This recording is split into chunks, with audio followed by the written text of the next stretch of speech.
aku bilang harga mati ini harus juara nih.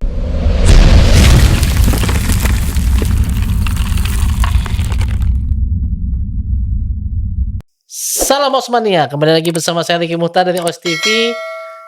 Kalau Anda subscriber sejati OS TV, dulu banget saya pernah mengundang salah satu karateka pada saat itu yang punya cita-cita tinggi, bahkan pengen jadi anggota DPR. Dan di sini masih ada karateka tersebut, tapi bukan karateka lagi. Sekarang jadi kickboxer. Siapakah dia? Andi Jerni, apa kabar? Halo, kabar baik senpai.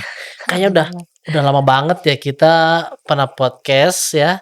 Salah satu insight yang saya dapat dari podcast itu adalah kalau kita ingin merubah sesuatu, kita harus tahu sistemnya. Ya, Nah kebetulan waktu itu Andi Jenny pengen menjadi anggota DPR ya, untuk memajukan olahraga di Indonesia. Betul ya? betul. Nah, sebelum masuk ke situ, apalagi kemarin ada yang viral, sebelum masuk ke situ, saya mau bahas dulu kenapa dari karate pindah ke kickboxing. Oke.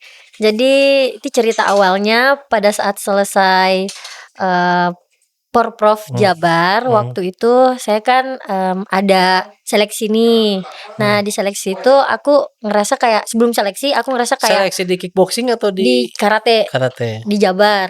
Aku ngerasa kayak udah capek nih, kenapa sih seleksi mulu gitu kan. Ya udah akhirnya aku pengen pensiun waktu itu. Udah pengen stop, terus tiba-tiba datang Ibu Rosi. Datang dia bilang, "Jerni, kamu jangan stop dulu jadi atlet. Kamu coba dulu deh kickboxing. Ini kickboxing sama kok. Kalau di kickboxing kamu yang juara, kamu yang dipakai gitu." Akhirnya aku mikir dulu nih lama, aduh jadi atlet lagi nih gitu. Padahal di situ udah kayak udah capek banget, udah kayak yang merasakan jenuhnya jadi atlet, juara pun kita belum tentu dipakai kan. Ya udah akhirnya aku mencoba karena Bunda bilang udah nih kamu ikut ke Jurprov nih, ada nih ke Jurprov. Udah kamu nggak usah mikirin apa-apa, kamu tanding aja. Pada saat ke Jurprov itu, ke Jurprov kickboxing di Bekasi, aku ikut, aku juara. Nah di situ aku bilang, oh ternyata aku belum habis ya, maksudnya aku belum yang gimana gitu masih bisa ternyata. Akhirnya aku kan nggak kepikiran bahwa ternyata itu adalah gerbang pembukanya aku di kickboxing. Nggak lama aku dapat surat dari Pengprov itu Pemprov Jabar. ya Pengprov Jabar Ya. kickboxing untuk TC. TC untuk BK PON. Di situ aku bilang, wah aku masuk tim untuk BK PON Ini nih. PON Papua atau PON Sumut? Medan, Sumut. Ya. Oke. Di situ setelah itu akhirnya aku kayak, oh berarti ini jalanku. Ini Allah bukakan aku jalan. Kemarin aku sempat sengaja ditutupkan mungkin ya, supaya aku tuh bisa membuka mata. Ternyata ada jalan lain gitu. Aku kan punya target-target di karate nih. Akhirnya gak kesampaian. Tapi mungkin ini cara Allah kayak kamu ke kickboxing aja gitu. Ya udah akhirnya aku jalanin. Pada saat BK PON aku sempat TC dulu kan 2-3 bulan. Terus main BK PON aku juara 1 lagi. Jadi aku di situ sudah merasa kayak oh udah ini memang jalanku, ya udah aku jalanin aja. Dan aku bikinlah targetku. Targetku adalah aku harus juara PON. Jadi target yang harusnya aku bikin di karate, aku bawalah ke kickboxing. Banyak sih huru hara kayak, lah ngapain pindah, kamu ini apa pengkhianat gitu. Sempat dikatain gitu, pengkhianat. Terus juga dibilangin penakut, ini gini gitulah pokoknya. Akhirnya setelah itu aku bikin targetku, aku harus juara PON, aku mau juara SEA Games, aku mau juara Asia, aku mau juara dunia. Yang tadinya di karate aku bawalah ke kickboxing. Semangatnya dibawa gitu ya. Semangatnya dibawa. Oke. Nah, kan karate dan kickboxing ini ada bedanya. Ya. Bedanya apa? Jadi di kategorinya beda. Terus juga rulesnya juga beda. Itu kickboxing kamu nggak bonyok karena full contact itu nggak? Enggak. kategorinya beda. Oh, Jadi ada beda ya? ya, jadi yang mendekati kategori yang anak karate, Mhm. yang mendekati kategori yang di kickboxing itu namanya point fighting. Point fighting, Iya. oke. Jadi dia mainnya di matras. Ah. Dia bukan di ring. Heeh. Kalau di ring itu kan yang kayak tinju, Iya, tapi tambahan kaki. Nah, kalau point fighting itu dia persis karate. persis karate. Jadi nggak nggak sulit adaptasi ke kickboxing ya? Iya, cuman harus lebih memperhatikan rules-nya aja. I see I see. Ada beberapa hal-hal yang sulit menurut kamu untuk adaptasi nggak dari karate ke kickboxing?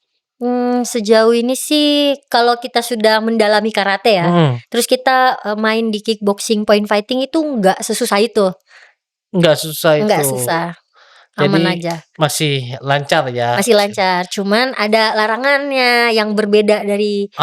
Apa tuh? Jadi kalau di kickboxing, kalau di karate kita kan setiap mukul kita ada kiai gitu Mmm. kan. Nah, kalau di kickboxing kita diem, nggak boleh ada noise, Nggak boleh ada noise? nggak boleh. Jadi kalau nyerang Diem. ditahan dong diem? Iya, itu kesalahan Kayaknya itu awal-awal. bagian yang paling sulit buat saya kayaknya kalau saya. Awal-awal itu juga kesulitan buat aku. Aku juga susah banget awal-awal karena setiap nyerang aku kan mungkin ke bawah ya, Ya, kiai gitu refleks. Tapi ya. akhirnya setelah aku jalanin, aku bener-bener belajar untuk kayak jadi pas latihan, pas sparring aku makan, jadi permen, jadi kalau misal mukul aku mingkem, jadi kalau aku kiai dia jatuh. Nah aku pakai Oh, cara itu boleh itu? kalau Oh, latihan. latihan? Iya pas latihan. Jadi terus setelah itu kalau di karate kita kan boleh ya Nendang tendang punggung. bagian punggung. Nah kalau di kickboxing itu nggak boleh, di bagian punggung, pinggang nggak boleh. Menarik ya. Iya. Tapi kamu akhirnya bisa adaptasi sampai akhirnya lolos kualifikasi World Game. Boleh ceritain nggak sejarah perjalanan sampai ke World Games? Oke. Jadi setelah aku menang di PON.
Oke. Jadi setelah aku menang di PON, juara 1 di PON, aku dipanggil untuk TC Pelatnas untuk persiapan kejuaraan Asia di Kamboja. Kamboja. Nah di Kamboja itu ternyata kelas aku itu untuk kualifikasi World Games. Jadi waktu itu aku sempet ya, kan ada juga dari ring yang kualifikasi, cuman kayak seolah-olah tuh kayak yang dari ringnya inilah yang paling dibangga-banggakan, maksudnya kayak pasti kamu nih yang bakal World Games, sedangkan aku kan juga termasuk di kelas itu tuh. Aku kayak kok aku kayak nggak kayak nggak ditargetin ya kan, harusnya kasih support juga tuh yang kayak dikasih dorongan gitu kan. Tapi kemarin tuh enggak, mungkin mereka tidak terlalu memberikan aku saat itu kayak tidak percaya kali ya sama aku bisa juara 1 di situ. Nah tapi itu jadi cambukan buat aku. Di situ aku kayak aku harus juara 1 nih, mau kubuktikan nih. Aku mau buktikan bahwa aku tuh nggak cuma menang di Indonesia, aku juga bisa menang di Asia gitu. Terus alhamdulillah pas ikut kejuaraan Asia di Kamboja, pertama itu aku udah lihat Bagan, aku ketemu Iran. Lawan tangguh Iran biasanya. Iya, aku tuh udah jujur banget karena itu pertama kali aku ikut kejuaraan internasional kickboxing. Aku bener-bener yang kayak aduh nervous sampai nangis gitu kan, bener-bener sampai nangis karena aku ngelihat lawanku. Tapi setelah aku nangis kan lebih plong tuh. Aku harus kembali ke ke targetku bahwa aku mau membuktikan. Aku mau membuktikan kalau aku bisa juara di Asia. Akhirnya pas aku main, aku menang lawan Iran. Besoknya ternyata pas aku lihat Bagan, aku ketemu sama Cina. Iya. Aku ketemu sama Cina. Aku kan sebelum tanding tuh aku hypno champion dulu. Aku hypno champion, aku ngebayangin lawanku kayak gimana. Jadi aku ngebayangin, nah nanti aku yakin ini akan mudah buat aku karena aku harus percaya diri gitu. Pas aku main sama Cina, alhamdulillah 1 ronde aja aku udah menang. Wih. Di situ. Nah, masuklah di final. Ketemulah aku sama Thailand. Nah, Thailand itu ternyata punya basic yang sama kayak aku. Dia orang karate juga. Oh. Iya. Oke. Jadi pada saat kita final itu kita bener-bener kumite. Karena dia style karate. Oh. Aku style karate. Jadi aku bilang, "Oh, kita tanding karate nih tapi pakai rules kickboxing. Cuman sekarang kita menunjukkan siapa nih yang terbaik di sini." Aku yakin dengan bekal yang sudah aku punya sebelumnya kan, kita kan TC plat pon kan lama ya. Aku yakin aku pasti bisa. Di situ awalnya aku sempat ketinggalan poin sama dia. Cuman di ronde ketiga kan kalau di kickboxing ada main ronde 1, ronde 2, ronde 3. Masing-masing 2 menit.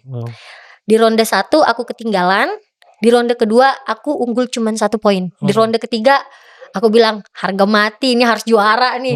Akhirnya aku mungkin di situ mulai menggila. Akhirnya aku end game dia. Jadi skornya 16-26. 16-26. Nah, terus setelah itu aku dikasih tahu kamu juara 1. Kamu persiapan, kamu kualifikasi World Games gitu. Mantap. Karena nggak banyak loh federasi yang menyimak bagaimana sih bisa kualifikasi. Karena biasanya perjalanannya panjang. Di karate sendiri kualifikasi ada yang karena dia juara di World Championship, ada lagi yang ngumpulin ranking. Jadi banyak, dan itu sangat berat karena kalau kita mau ngumpulin ranking kita harus pergi ke mancanegara dan tentu saja butuh dana yang sangat besar. Ya. Terus gimana ya suka dukanya kamu pindah dari karate ke kickboxing itu seperti apa sih? Apa yang bikin membuat kamu semakin semangat di kickboxing? Yang membuat aku semakin semangat di kickboxing adalah aku bisa menggapai target-target aku lebih mudah. Seperti itu karena kita ketahui kan di karate banyak pesaingnya. Di kickboxing juga banyak pesaingnya, cuman tidak sebanyak di karate. Karena kan karate adalah olahraga yang sudah lama ya. Sedangkan kickboxing itu kan baru. Jadi aku sukanya di kickboxing itu. Cuman dukanya ya kangen ya, namanya kita besar kecilnya di karate ya kan kangen gitu. Kadang-kadang juga kayak pengen deh balik karate, cuman kayak tapi kayaknya jalanku udah di kickboxing, udahlah satu aja gitu. Jadi kalau tadi di podcast sebelumnya kita bahas yang atlet kumite jadi ke kata. Kalau kamu dari karate kumite ke kickboxing tatami point fighting ya. Iya, betul. Menurut kamu bagi karateka lain nih yang menyaksikan di video podcast ini, cocok gak sih kalau mereka mencoba kickboxing gitu? Mungkin mereka merasa kurang puas prestasinya di karate, pindah ke kickboxing, apakah mungkin cocok gak sih buat mereka? Cocok. Cocok ya? Yang penting adalah mau belajar. Gitu. Kalau misal peraturannya pun banyak yang beda. Iya, karena di peraturannya banyak berbeda dan juga fisiknya harus lebih up gitu. Iya. Karena kalau kita kan di karate kita main seronde 3 menit. Ya, kalau kickboxing? Kalau kickboxing itu dalam satu partai kita ada 3 ronde. Satu partai 3 ronde. Ya, dalam satu rondenya itu 2 menit. Jadi total main satu partai itu 6 menit. Dalam satu hari yang sama? Iya. Tapi kalau misalnya kita menang nih, kita juara, besoknya baru tanding lagi. Besoknya tanding lagi. Ya, jadi memang harus next fisik. Round. Wow. Ya, fisik memang harus lebih ditingkatin. Kalau karate kan main hari Jumat udah aja, Sabtunya bisa santai kan. Ini berarti kalau lolos lanjut lagi. Lolos, lanjut lagi. Wow. Sampai bisa kan kalau kickboxing itu bisa 4 sampai 5 hari, bahkan bisa sampai 7 hari. Wow. Ya, jadi memang fisik Fisik harus ditingkatkan. Oh, oke. Menarik ya. Jadi cukup challenging. Jadi kalau Anda berminat mempelajari kickboxing, Anda bisa pelajari peraturannya. Yang pasti istilahnya pintunya udah lebih mudah. Iya. Dibandingkan dari nol ya kalau karate. Kalau memang punya basic karate atau punya basic bela diri itu lebih mudah. Tapi kalau misalnya belum punya basic bela diri, mungkin memang agak susah. Oke, menarik sekali Jernie. Namun ada yang lebih menarik lagi karena kita akan bahas hal-hal yang ada di SEA Games kemarin dengan Journey. Jangan Iya. lupa like, comment, dan subscribe. Kita sambung di video berikutnya. Stay safe and healthy. Os.